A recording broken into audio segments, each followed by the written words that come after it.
growth requires more than capital. Why do we call it the cheat code? Nobody said growth had to be fair. Revenue solves everything. Welcome to the cheat code. What was our fastest path to revenue? We tend to like to do things the hard way. What's the cheat code? It's giving yourself an unfair advantage over the others. What is it that really works, and how are we going to grow these organizations? That's our cheat code. Hello and welcome to another episode of the GTM Cheat Code, Season 2, focused on partnerships. I'm Josh Wagner. Alongside me is Justin Gray. Hello, hello. All right, so hey, what's going on? So a little bit of a deviation today. We're going to revisit an episode that was recorded in Season 1, but had so much validity around the partnership topic. We thought we'd bring it in here to Season 2. So there's going to be a little bit of a jump before we introduce the guest of today's show. We'll do a quick introduction. Justin and I might talk about it a little bit, but essentially we will then jump into an interview that Sean and I actually did with Doug a few months ago. So without further ado, former senior head of sales enablement and training at Salesforce, the chief storytelling officer from Box, current partner with Emergence Capital. We would love to welcome Doug Landis to the show.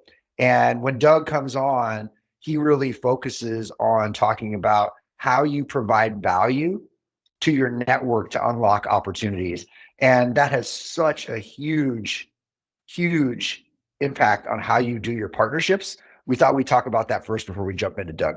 So Justin, let's jump off there. Network is huge. Partnerships help you build your network. Where does your mind go? Yeah, I think, what we've seen lately, so it's very top of mind on our side, is the fundamental question: how do I create a partner-led go-to-market? And shortly thereafter is, what does that look like from an actionable standpoint? Like beyond signing paper, which I know we've talked about in the past as like this, very trivial aspect of a true partnership.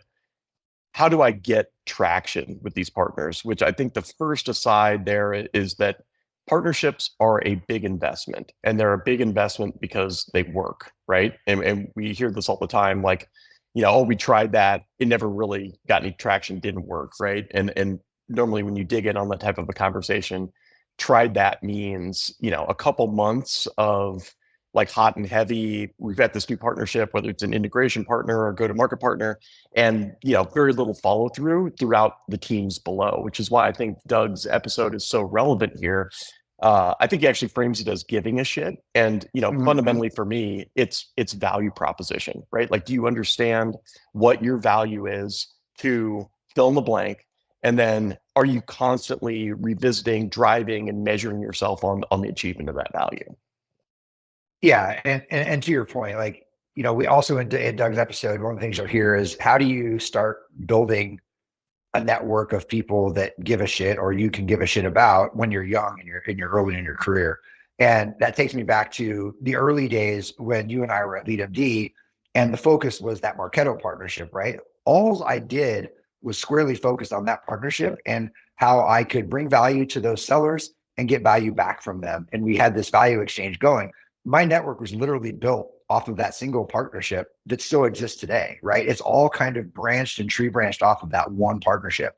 So even if we take some of the learnings from Jared and Jason in our last two episodes, where they say, listen, you got to focus. You don't need to be partners with everybody. Focus on where is going to be a good fit. Those good fits are going to create better relationships. They're going to help you connect at a deeper level, and you're going to be able to add value if you are in it so deep that it matters to you and your business. Yeah, that depth, I think, is fundamentally what I see missing. And I was actually giving that same anecdote yesterday on a Portco eval. And the challenge is, the value prop we always think of, and we should, is the customer value prop. We've got a gap in our product. We've got, we're stronger together from a go-to-market perspective. We share a buyer. Like, what are we able to provide together for that customer? And that is the fundamental value prop that gets people to their ears to perk up and believe that there's partner potential there. But that is not what drives success in partnerships. And I think that is probably the most surprising aspect as we talk through this with founders, with other partners, and so on. That value prop has to be orchestrated across the revenue cycle. And what I mean by that is, you've got sales value propositions, you've got marketing, you've got customer success, you've got product. Each one of those value props has to be understood at the counterpart level. And again, to your point on the Marketo example, and I'm not sure if we shared this anecdote before, but we probably have in some form or fashion. But the big challenge at Marketo was the fact that they were being asked to sell to a CMO, and they were experts in technology. They were experts in the features, the single line of sight benefits that technology provided. But that CMO had to turn around and make a case for budget to a tight purse string group of individuals, and the value engineering team within that organization. And obviously you ran this motion with a great deal of excellence and success, was the fact that they did not qualify to garner the resources of that value engineering team. It had to be a multi-7-figure deal, had to be an enterprise deal. So that leaves a lot of the organization left without a support system.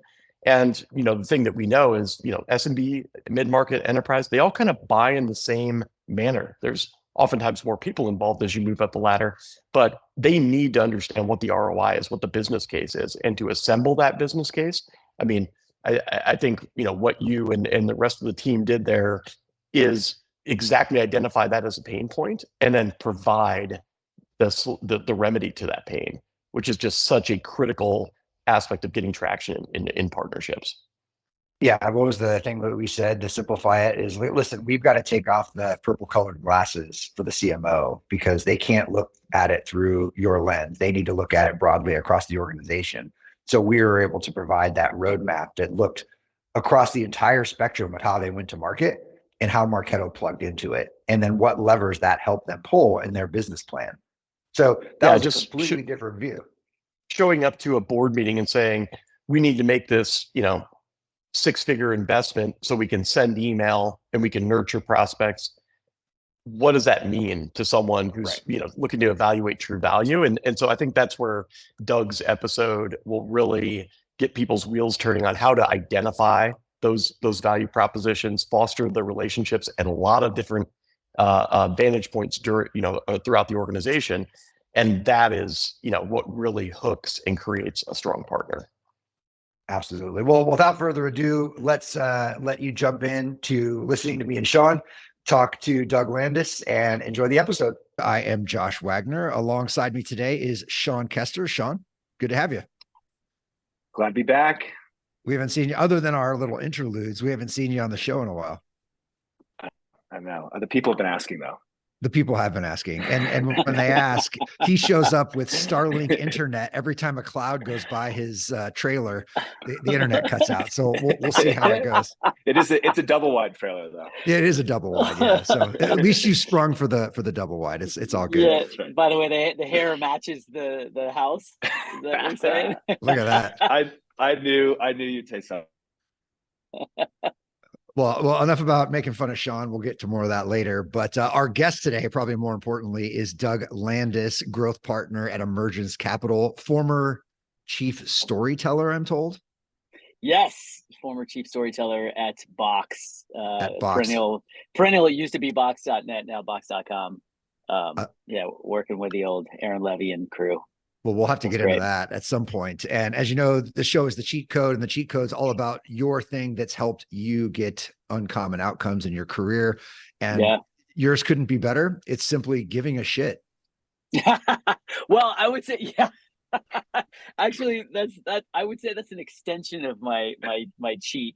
I mean, fundamentally, I think fundamentally everybody needs to give a shit, and the more you give a shit, the more it shows, both with prospects, customers, partners, your team members, the companies you work with and work for. We could go down that path of giving a shit. Honestly, if you take a step back, what is somewhat connected to this is, I think my cheat throughout my life and throughout my career has been connections. But the reality is you can't build great connections unless you give a shit about people. Right. Unless you really give a shit about the relationships, unless you really give a shit about the connections you're making. I mean, Sean and we go back to the Sales Loft days. And interestingly enough, before I joined Emergence, we'll talk a little bit about that. But before I joined Emergence, I knew Kyle, from SalesLoft because he started Prospector, and I've been, basically swimming in the go-to-market domain for 30 some odd years. And I was a huge fan of his and a huge fan of what they were building. And then I joined Emergence, and Kyle calls me. He's like, "Holy shit, guess what? You're one of our investors." And I was like, "Come on, look at this. Awesome. How we get to work together." So like, if you think about, everybody always says like your network is your net worth. I don't know if enough people actually unpack that to really understand, well, how do you actually create value in that network, and how do you fully leverage that? And I would argue that's my cheat. Well, you obviously couldn't be more right. And I think we should unpack that. I mean, we got an hour here, so we might as well just unpack it. But, because you're right? I mean, listen, I think Sean, Justin, who's our other co-host and partner in Revenue Capital, and I have all used that to help ourselves get to where we are today, right? And I think we all give a shit, and the network is what makes us who we are and is allowing us to start a venture capital firm out of thin air, right? So I think that's it. But yeah, start to unpack it for us a little bit. I would argue you have some pretty strong connections. I mean, just think about it. I mean, look, it's so crazy to me when people reach out and they're like, "Hey, I'm looking for a new gig." And if they don't, if they haven't done enough to kind of nurture their network or their connections, it's like, dude, you have done yourself a disservice from the college days, right? From way back when you were in high school, because the reality is, it's like, I don't even know in my entire career if I ever actually applied to a job. Right. Right. So it was always like, oh, hey, wait, maybe my very first job out of college, but that's right out of college. And after that, it was all about my connections, the networks, and the network that I created, and the relationships that I developed. And then in that process, you kind of understand what's important to you, what your superpowers are, what your skill sets are, where do you want to continue to further develop. And then you start to look for what aligns with that. And then if it's a company that aligns with that, then you're like, great, who in that organization or who's connected to that organization that I know that, can get me involved. Most often though, it was the other way around. They're like, "Hey, Sean, there's this great company that I think you'd be perfect for." That's right. And you're like, that's ultimately what you want, right? Is you want people coming to you and be like, I want to work with again, or you are so great. This company needs you because I understand who you are and I understand what they need. And I think that could be a match made in heaven. Yeah. I mean, even if you use that narrow example of looking for a job, right? Every time I see posts on LinkedIn about layoffs and about I'm looking, or I'm a free agent, or this or that, and people aren't responding to when I put my resume in, I don't want to be callous, but I'm like, you're doing it wrong. Yeah. Yeah. Well, unless they're hedging their bets, right? On the one hand, they can be like, look, I'm going to throw this out to the broader network and see who shows up to offer some help and support. But at the same time, I'm also going to go kind of, under the radar, and I'm going to go tap into all the people that I know and respect. But here's the thing, like, I think you said it in the beginning, Josh, which is like, at the end of the day, in order for your connections to feel valuable, both for you and for the other person, there also has to be a sincere and honest give a shit factor. Like, and I think one of the challenges that we face in today's environment is we lead right now with take first. And I fundamentally believe in order to build connections, in order to build the strength of your network, if your network is going to have real value, you've got to have a give first mentality. And oftentimes, and this happens on LinkedIn all the time. I imagine it's happened to both of you, but literally, someone's like, "Yeah, add me," and I'm like, "Okay, sure," because you're in the go-to-market space, or you're in sales, or in marketing, what have you, and I care about everybody in this space. And then the first thing they do is they're like, "Hey, can we set up a meeting? I think we share some common background or common experience." I'm like, "No, GFY, man, I don't know you. Like you just jumped in, you just wanted to take, and guess what you're trying to take? You're trying to take my time." And that's one of the most valuable assets that we all have. And it's like, okay, so I will give up my time. Yesterday, I think I had 4 or 5 calls, all with people who wanted to catch up. And most of them were like, "Hey, I'm thinking about making a move. I just kind of want to pick your brain." And I'm like, the only reason why I took those meetings is because I know each and every one of those individuals, and they've earned the right to ask for my time. Absolutely. Yeah. Yeah, absolutely. It's something you definitely have to nurture full time. Who's great at this is our mutual friend, Ralph Farsi. He's amazing. He texts me on my birthday. He texts me on any anniversary of something that we did cool together. Yes. He'll send me a picture. Yes. God, Sean, He's the best at it. He's so good. It's funny enough. He actually texted me on my birthday, which was just this week, and like it's those little things, right? It's the little things that go a long way. I just had somebody yesterday who I worked with at Salesforce back in 2006 in San Mateo, sent me a message on LinkedIn commenting on like how important I've been to his progression and his growth over time, not even just at Salesforce. And he was like, I just wanted to share that with you and just say thank you. That's cool. I haven't talked to the guy in over a year. And like getting that message, I was like, dude, that is just thank you. Because first of all, we all need it. And second of all, there was nothing attached to it whatsoever. Yeah. Well, I'm curious. You both mentioned this Ralph cat, right? Who sent you a text on your birthday. Yeah. Can you create a system for giving a shit? Because obviously he's got something going that's sending him a note. Does. He definitely has one. Yeah. He definitely does because we're not the only two people he does it for. Well, I want to hear about this. Well, think about it. Like it's similar to the way in which you kind of manage your opportunities and manage your contacts. Like it's important. The people who are important to you, it's important to remember the little things, right? Or if you see somebody make an announcement on LinkedIn, instead of like you're chiming in on the ginormous stream of comments and thumbs up and everything else, like send them a text message, be like, holy shit, that's amazing. And it's like the little things that make a huge difference. Good friend Amy Bolus is hilarious. She and I talk about this all the time because like one of her love languages is giving gifts. Yeah. And for me, like I love, words of affirmation. And so she's like, so I'm like, hey, I tell you what, next time we have something to celebrate, don't send me a gift, write something on LinkedIn for me. Cause that matters to me more than like getting stuff. Cause I'm not really attached to stuff. But for her, if it's a big thing, like I'll send her a congratulatory, coffee mug with a cat on it. Cause we both have cats and cat fans, but like, it's just knowing these little things. So guess what? You got to have some sort of system to keep track of the people that you care about and what they care about. Yeah. Yeah. Amy's great. I had her on my previous podcast, the Love Selling Hate Sales podcast. And we met through LinkedIn. It was one of those organic kind of commenting on each other's posts and whatnot. And I hopefully gave enough value to reach out and say, hey, would you come on my show? And she wound up saying yes. And we had a great time just talking about a lot of this stuff, right? The give and get and creating value for people as opposed to just trying to constantly, debit. And she was great. And I remember I mentioned something about not going to SaaStr one year on LinkedIn. I immediately picked up the phone and called her and she was like, oh my God, I can't believe you called me. This is amazing. But again, that's like one of those little things that stands out, right? Like you just picked up the phone. You're like, hey, I'd rather just talk to you about this or leave you a voice message. This just happened to me yesterday. So I was doing, oftentimes, you guys both know this, that in our jobs, we have to do back channels on candidates, right? You've got an agency that's doing a VP of sales search and you look at the list and you're like, okay, I can back channel these 4 people like in a matter of minutes. And it just happened. I pinged, former CRO at this company. I knew this sales leader worked for him. And I was like, give me your 2 thoughts. And he immediately called me back. I couldn't answer the phone because I was in a meeting, but he left me a voicemail and he's like, hey, listen, just quick message, love to chat with you live about it. But like, here's the short and dirty. And those things happen because you've built up enough.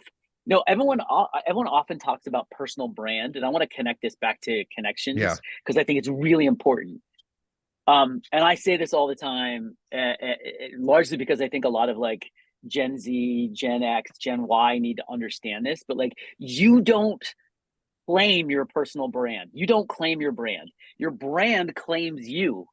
Your brand claims you based on what you do, the thousands of little things that you do. But when you go out on the LinkedIn, you're like, I'm a sales master or whatever. I'm a LinkedIn's voice, social voice seller. Or whatever. Like whatever it is, like I'm a LinkedIn sales influencer, whatever the fuck you want to call yourself. It's BS if you don't have any experience. Yeah, you were an SDR for 2 years. Oh, really? Okay. You show me your network and you show me that not only I don't care about the numbers and everybody's like, oh, I got to 70,000 followers on LinkedIn in 7 months. Like, great. Show me the connections that you actually have made and the value that's in those connections.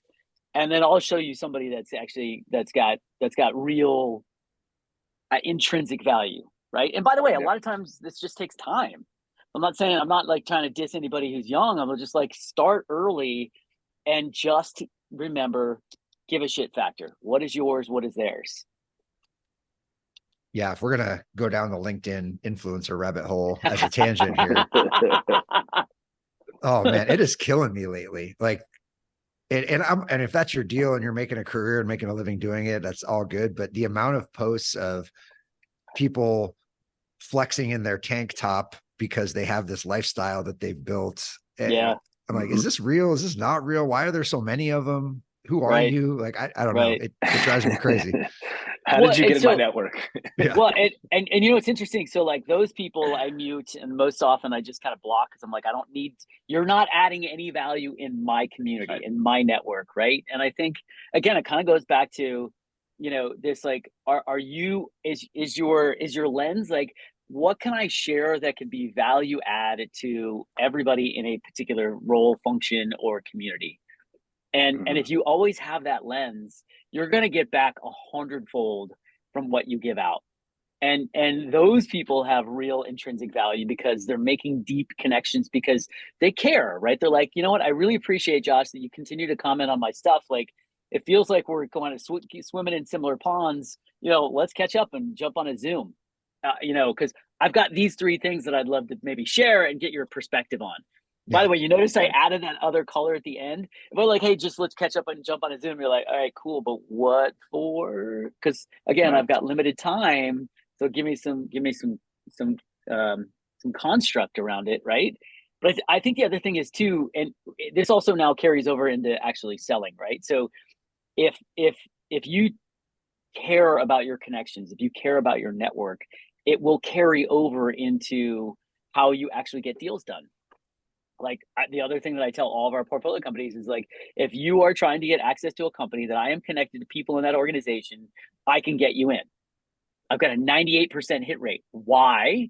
Because most likely the way in which I may approach reaching out to somebody like Josh, we don't know each other that well, but I'm like, hey, I bet you Josh will respond to me because the way in which I'm going to approach him. Sure. And I also have some credibility. I've been around for a long time. This is all gray. It's not colored. You earned that gray. Yeah.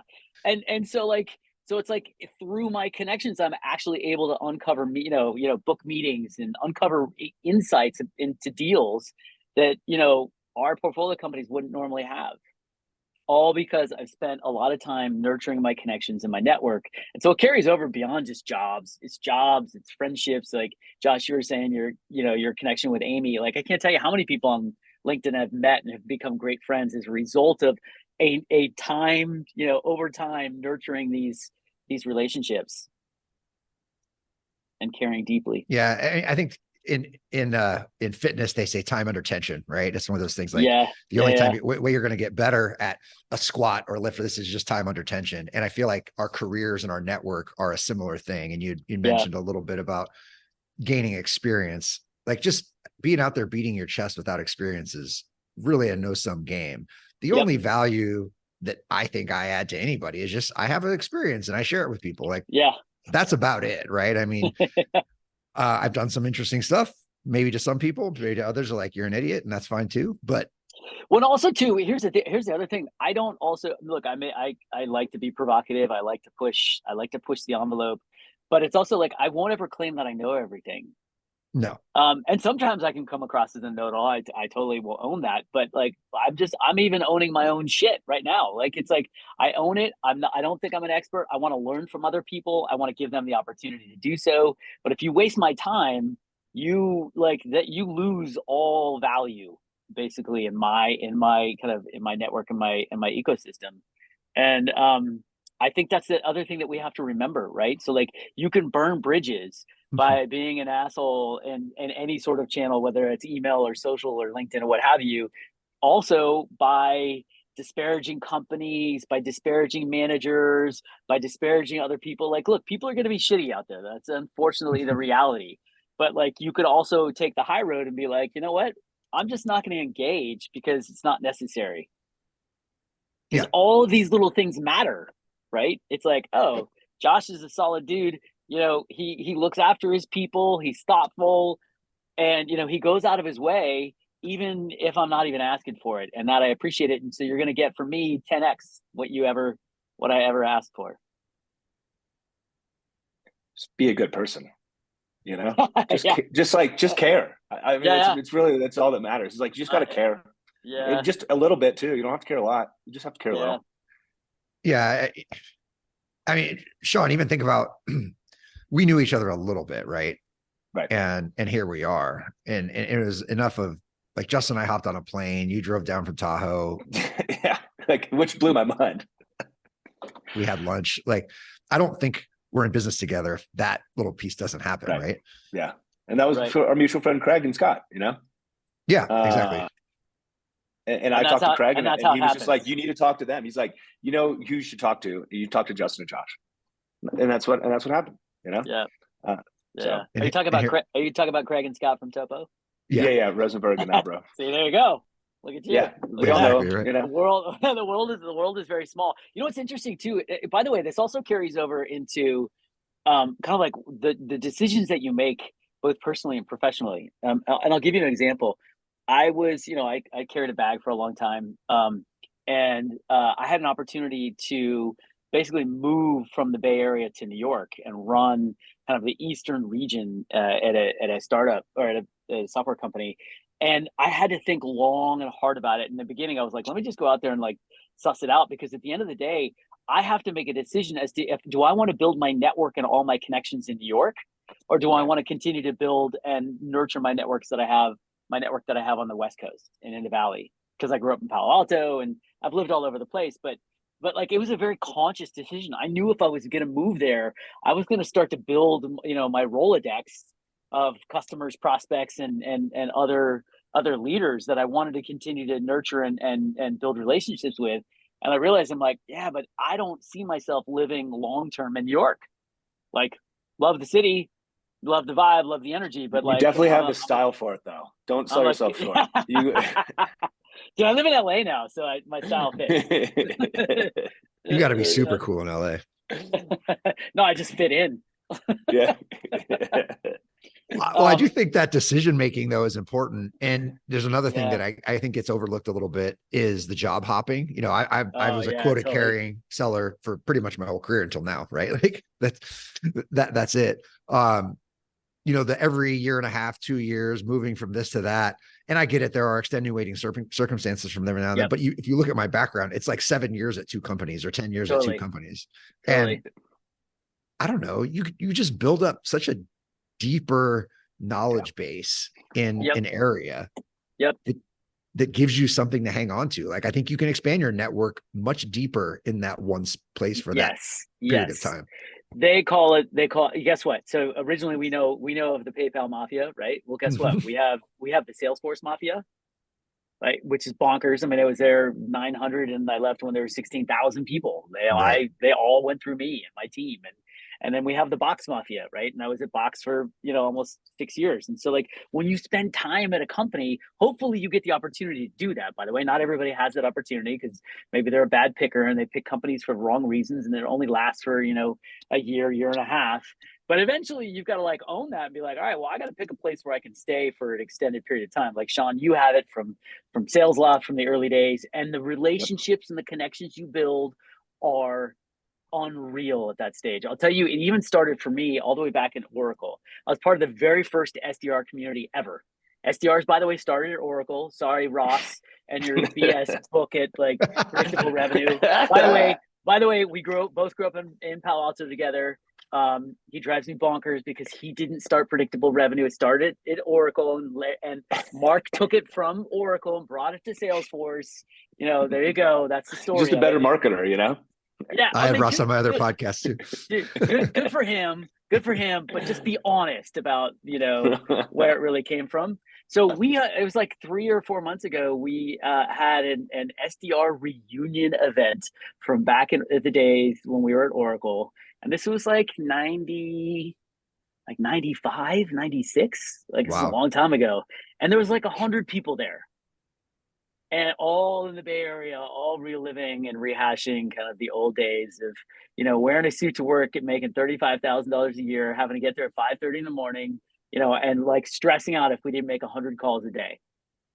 Bonkers, right? We all get very nostalgic as our hair gets grayer. Yeah, so true. It's true. We romanticize everything. But what I was so grateful for was the connections, and some of those people that I met are still some of my best friends in the world today, right? And so it's like, okay, so I got that opportunity, and then I just continued to look for that, in my as I continue to make decisions, in my career. It makes about me connections, think, man. Yeah, well, so obviously in the Bay Area, it's a pretty healthy opportunity for folks, right? Like you say, starting as an SDR at Oracle, that is a pretty incredible opportunity. What about young people who need to gain experience that might not live in New York or San Francisco? Otherwise, what would you recommend? Well, I mean, I think there's always things you can do. There's always things you can do to build connection, i.e. LinkedIn. Spend time on LinkedIn, get to, follow people, add comments, add value, give first, on LinkedIn, and try and find people that happen to be maybe in your same geo area, maybe that are working or involved in the same kind of segmentation of the function that you're doing, whether you're in sales, RevOps, whatever it may, CS. Find other people. I think at the end of the day, you just have to be intentional about finding community. And you can find community in a whole bunch of places. You can, it was crazy on Clubhouse for a while. I don't even know if anybody uses that anymore. But, like, let's just say you're in the Midwest and you're in Oklahoma, and like, you're, a husband with a wife, 2 kids or whatever, white picket fence. And you're like, well, how am I going to continue to nurture and build my network? Well, you can do it. You got to be a little bit more mindful about it. Right? Maybe you're just using different, social vehicles and channels, or intentionally once a quarter, you go somewhere to an event, right? Where you're like, I just want to spend time at that event, a sales assembly event in Chicago. If you live in, Oklahoma, it's not that far. Or go to an event down in Austin, Texas, right? Because there's a bunch of people. So part of it just kind of depends on who you're, what kind of community you want to get connected to. And why does that matter for you personally and professionally? And the more you kind of think about that, you can find a lot of things to do to build out that network. Yeah, we make fun of the bad of LinkedIn, but I think to your point, like there is the good side of it as well. And that's it. For sure. Right? And the money's in the comments and using that as a way to connect with folks. I'll remember, I don't know if either of you know Chris Walker, but he has a pretty successful marketing agency. He's out of Texas now. He used to be in New York, but I don't know, 3, 4, or 5 years ago, he made a comment on one of my LinkedIn posts before he started his company or anything like that. He was a marketer at a health tech company. And I commented back, sent him a note and said, hey man, why don't you come on? And I hadn't started my podcast yet, but I was just experimenting with putting videos up on LinkedIn.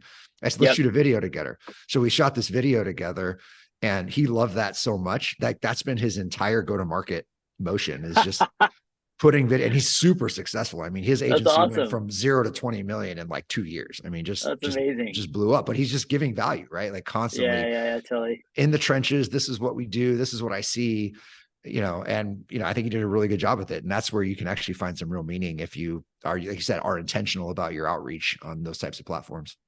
Yep. I think it's so much behind it, right? It's the intentionality, it's the give first, it's the I'm here to learn. You start commenting on people's posts. A perfect example. I think it's Casey Young. I haven't officially met her yet. I think she's the VC firm in New York, but she's posting a lot on go-to-market stuff. She's doing a lot of research and posting, and I've been commenting back and forth on a bunch of her stuff because we basically swim in a lot of the same pools, just like you do. And so I just pinged her. I just sent her a note on LinkedIn. I'm like, hey, you're posting a lot of great stuff. It looks like you also, you've got a pulse on the go-to-market kind of tech, ecosystem from an early stage, much like I do. It'd be great if you ever want to meet up and just kind of like share notes.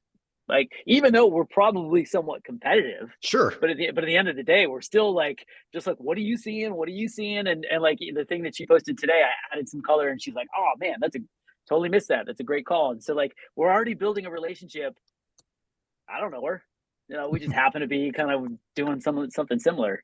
How much time do you spend doing that? Like, what do you recommend? Like, do people need to like box out time, or like how do you do that? That's a great question. I don't schedule it in, but I definitely try and find time every day to read, comment. At least probably like an hour a day. If you're like Amy or Sam McKenna, where they post all the time and they're super active, they probably spend a couple hours a day. They're probably prepping, posts that they're going to make. And you can get to that point. You can like preempt posts and have them scheduled out and what have you. But like, I just think for me, it's just nice to get in there. Half the time I'm like scrolling through all the BS and all the hype and all the personal promoting that people are doing. Right. But like I intentionally spend probably a good hour a day. Yeah, I think that's about right. And you kind of hit on something that I think is interesting is like Amy and Sam and those folks, I think LinkedIn is a lead gen source for them. Yeah, for sure. Right. And I've never thought of it that way to me. And I know it can be that. And that's fine. I agree. I totally agree. For me, it's a proof point. Like if someone says, hey, you should talk to Josh, right? The first thing that person's going to do is go look me up. Yeah. So I want them when they go there to say, oh, this guy actually says something and he's got a point of view. And that's all I want out of it. I don't really want anything more than that. So I think there's a little bit of a different approach for those that are like, it's a lead gen source versus, hey, it's a proof point. I'm a real person. I have something to say. And that's about it. I have a perspective, a point of view based on the experience that I've got. And it's kind of, oriented in this direction. Cool. Yeah, that's right. There you go. Right. I think the thing we have to be really careful about as well is also being mindful of like the judgments that we kind of put forward on people and things that we see and read, right? And I think it's, the old adage of like, don't judge a book by its cover. We have to be careful about because, we tend to live in an environment where that is, there's still a lot of gossip. There's a lot of like, judgment thrown around. We're all guilty of it. We're all human. Just be somewhat kind about it because people aren't necessarily are not trying to be nefarious by default. There are those, but I guess that's just kind of my attitude, and as a result, I continue to build great connections. Yeah. What do you think is going to take to get the younger generation to embrace picking up the phone and calling someone? Oh, wow, that's a little bit of a left turn. Yeah, it came out of something you said earlier. Well, I mean, look, I think it's going to be a challenge going forward. No doubt. I love the idea of picking up the phone. But let's just throw it back to the two. When was the last time you? What's going to take people to answer? When was the last time you randomly answered a call? Like I don't even have my ringer on. In fact, I think I've got something set up like do not disturb for permanently, so everyone's like it goes straight to voicemail. I believe picking up the phone is an important step, even if you're just leaving a voice message. Yeah, because it shows that you're taking the initiative. People that are too lazy, they're just relying on email. And they're just like, I'm just going to sit behind the screen and try and build a relationship here. It just doesn't really happen that way. And so I think it's just an important part of the entire process. Like you're reaching out to people, it needs to include kind of every channel possible. Because you never really know. Because look, at the end of the day, reaching out to somebody, whether it's cold or warm or even hot, it's all about timing and relevance. Yeah. Right. So you could be calling me right now, and I'm like, dude, I'm literally booked up until 5:00 tonight. Actually, until 8:30 because I got a dinner. And I'm like, I'm not going to answer a call because I don't have time. And same thing with yesterday. And I'm so I get to spend tomorrow calling everybody back. Right. At least the people that I want to call back. Right. And so how do we get people to pick up the phone? I think one, we need to also teach them how to have real conversations with people. It's conflict resolution. I'm asking this for a reason. I have a 15-year-old daughter. Well, first of all, if they're not used to talking on the phone, then they don't know what's going to happen. Right. They're afraid of what could potentially happen. And what if I don't know how to answer a question that Josh may have, and I'm calling Josh for the first time, and I don't want to look like an idiot. And guess what? If we're emailing back and forth or even texting, I at least have time to do some research and reply back. So you got to know your shit. If you're going to pick up the phone. Managing those interpersonal relationships through text messages, it's a little weird, right? Like Yeah. Text, you can't read text can tone. be interpreted differently. 100%. It's also ratified forever, right? Right. So Yeah.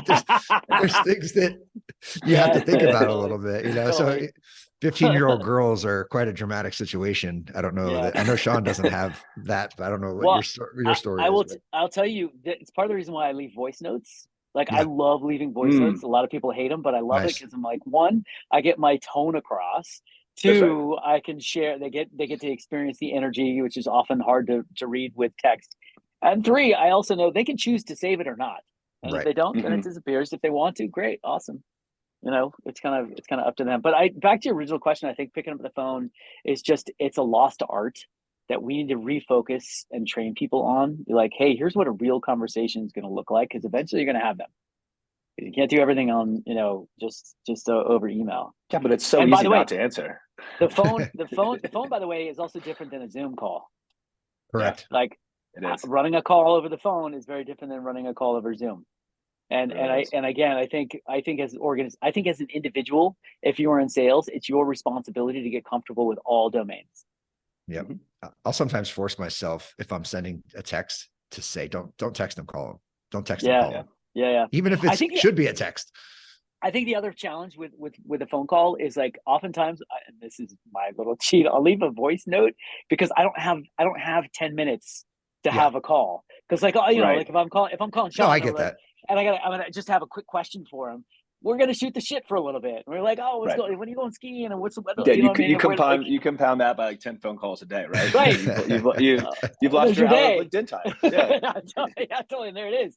So like I get it. Like, but you got to be prepared. If I'm gonna call Sean and he picks up, I got to be prepared to have a 15, 20, 30-minute conversation. And if I'm not, then okay, then don't pick up the phone. But you got to be. Everyone has to get comfortable with it. Yeah, well, that's also a side effect of not calling people enough, right? Like it's a side effect of not if you haven't talked to someone for a while. For sure. Yeah, so it's like going back to the whole network thing. Like if you kept up with people often enough, then you could have those quick conversations. Yes, that's so true. That's true. A good one, actually. Yeah. So we're not doing good enough. I mean, we can always get better. All of us can get better at it. Yeah, that's right. Yeah, for sure. I find windshield time. Often people are like audiobooks and podcasts. And I do that as well. But windshield time, I call people. I love that. I'll do that too. Like if I got 6 hours of driving because I'm driving from LA to San Francisco, I'm like, oh, I'm all here for this. I got my list of all the people I'm going to call, and then I'll tell them in advance. I'm like, hey, are you free around these times? Because I got some windshield time I want to call and catch up. And that's the other thing. It's like, if you're going to call, like preempt it. Be like, hey, you got time for a quick chat because I got some time. Yeah, that's the time. That's when you can shoot the shit, right? Yeah. So it's a good. Well, I love it. The only other one I was quite your voice notes. Do you ever use the LinkedIn voice notes? No, and I get a lot of those, as I'm sure you both do. I do, and people because look, I get like the Loom videos, the LinkedIn. I don't get a lot of them. Like, and I tell you, I think it's because people are trying to be cheeky and like try something different because they think it'll get a response. Most often when I'm on LinkedIn, I'm sitting here, or I'm in a cube, or like I'm in between meetings. I got a chance to quickly glance at something. I'm usually not in a place where I want to hit play and listen to somebody's voice because they're just like, now I need to make sure I'm in like a focused, quiet space to actually listen. So it's actually easier for me to read quickly than it is for me to listen. And so that's just more a function of like the environment that I'm in. So I tend to not like those as much. I'm always going to listen. I'm never going to read. Yeah. Well, there you go. Here you go, everybody. If you want to get a hold of Josh, leave him voice notes. I will listen every time. Messages. Leave him a voice message because he's going to listen. I will listen. There's a good chance I never read your paragraph that you send me when I don't know you, but if you leave me a voice note, I might read it. Yeah. Well, I mean, come on. Who reads the whole paragraph? Trust me. You read the first line and you're like, that's right. Delete. Yeah. If that. I'm nice enough to at least write like not interested. Please remove me from your list. I just you're way nice. Paste that. Yeah. Dang. Doug, to ask you just a left field question, what are you most excited about right now? In any facet? Holy cow! What am I most excited about? You know what I'm really most excited about right now? I'm most excited about getting everyone back to the fundamentals. Like I am fired up about fundamentals, so much so that like I'm spending a ton of time right now reorienting the thing that's really screwing people up, which is the difference between process, methodology, and risk analyzers. The way in which people talk about medic, the way in which people talk about qualification, the way in which people talk about discovery drives me bonkers. It drives me fucking bonkers. And because so many people get it wrong. I'm not saying everybody does, but so many people get it wrong, and they think like medic is your sales methodology. I'm like, no, it's not. It's actually to help you determine the risk of a deal, and is it a healthy deal or not deal. You've got a sales process, and in that sales process, you probably create some consistency of language, right? That's going to help you determine like when I say deals is stage 2, we all know what that means and what's happening, what I'm doing, and what I'm expecting from the customer or prospect. Correct. Right. And then there's all like, so just everyone gets everything so wrong. It just drives me bonkers. It's like, oh, I'm going to teach you about discovery. Oh, really? You're going to teach me about what questions to ask? I don't care. I'm your buyer. Don't ask me a fucking question. Come to me with a point of view. Quit putting all the work on my shoulders. Yeah. Agreed. You want to know what I'm fired up about? That's what I love it. I love it. All right, Doug, where do we get more of that passion? Where can people find you? Where do you think? LinkedIn. I'm not really on X or Twitter. Like I think that's a dying channel. All the interesting conversations that I'm having are on LinkedIn. And when I post intentionally. I don't post every day or every week, even for that matter. And when I post intentionally, it's because I'm fired up about something. So find me on LinkedIn. So find Doug Landis on LinkedIn. Emergence Capital, I assume, is just emergencecapital.com or something along those lines. Oh yeah, we're mcap.com. Thank you for bringing that up, because Emergence Capital, somebody owned it, even though we've been in business for 20 years. And we've been investing in Series A SaaS startups for over 20 years. It's kind of bonkers that we don't have Emergence Capital, but yeah, we're mcap.com. All right, mcap.com, Series A investors.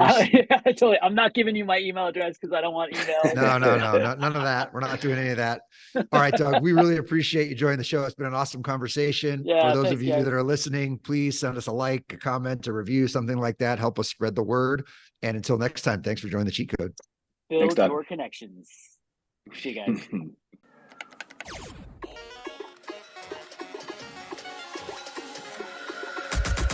Growth requires more than capital. Why do we call it the cheat code? Nobody said growth had to be fair. Revenue solves everything. Welcome to the cheat code. What was our fastest path to revenue? We tend to like to do things the hard way. What's the cheat code? It's giving yourself an unfair advantage over the others. What is it that really works, and how are we going to grow these organizations? That's our cheat code.